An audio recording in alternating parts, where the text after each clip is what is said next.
د سحر 4 بجې دي او روزانه چې کوم سپي ته موږ خوراک اچو نو هغه نن پروت دی، پته نه ګاډي والا دی که څه مسله ده، بلکل پاڅېدی نه شي او سلګی وایي.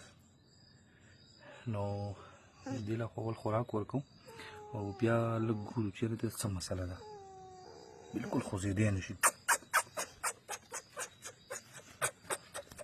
ته لږ دغه کړه، راچوت یې کړه، لږ راچوت نه شي پاڅېدی نه شي، لږ راچوت لږ راچوت.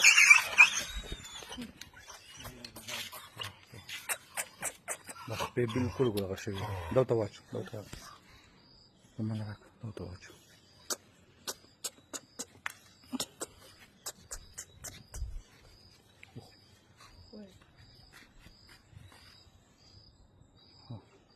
بلکل خوځېدی نه شي که نه.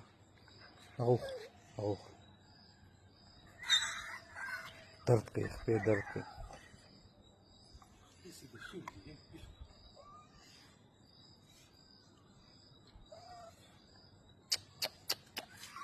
خوړی نه شي، بلکل خوړی نه شي، د خپې سیده شوي دي، مطلب راټولېږي له سره نه.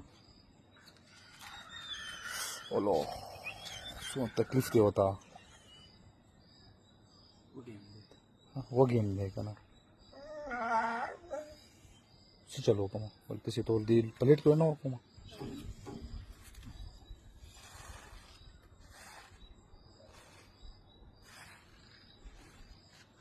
نه شي ښکته کېدی ورته نه شي جنونه، ښکته کېدی ورته نه شي. ته دا راچوت کړه، دغه شان یې له ورکړه، دغه شان یې له ورکړه، ښکته کېدی نه شي.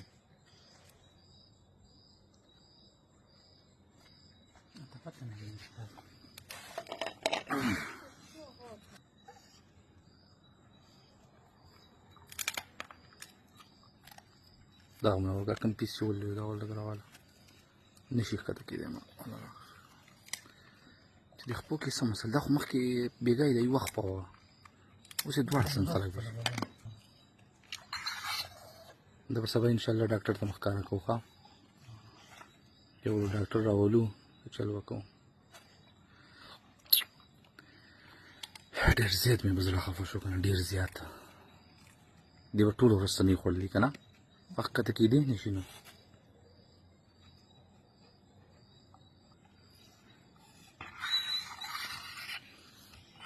د جوړونو کې څه درد مرد دی مړه، نه شي هغه کېدی، ګرځېدی نه شي.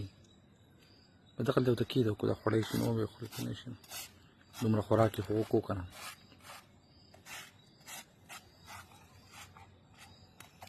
اوس خو ډېر ناوخته ده، خو ځه سبا به انشاءالله تعالی چې دغه ته ښکاره کړو، ډاکټر ته به یې ښکاره کړو. مسله ورته ډېره ده، اوس بیخي تیاره ده که نه، سهار اذانونو ټایم دی. خو زه بس چې دی اوس دومره وکړي چې سروای وکړي که نه، سبا به انشاءالله تعالی چې ډاکټر ته ښکاره کړو. بلکل فریاد کوي. ښه ما په خیال د خپې کې څه مسله راغلې ده، د جوړونو کې، خپې پرې جوړونو کې.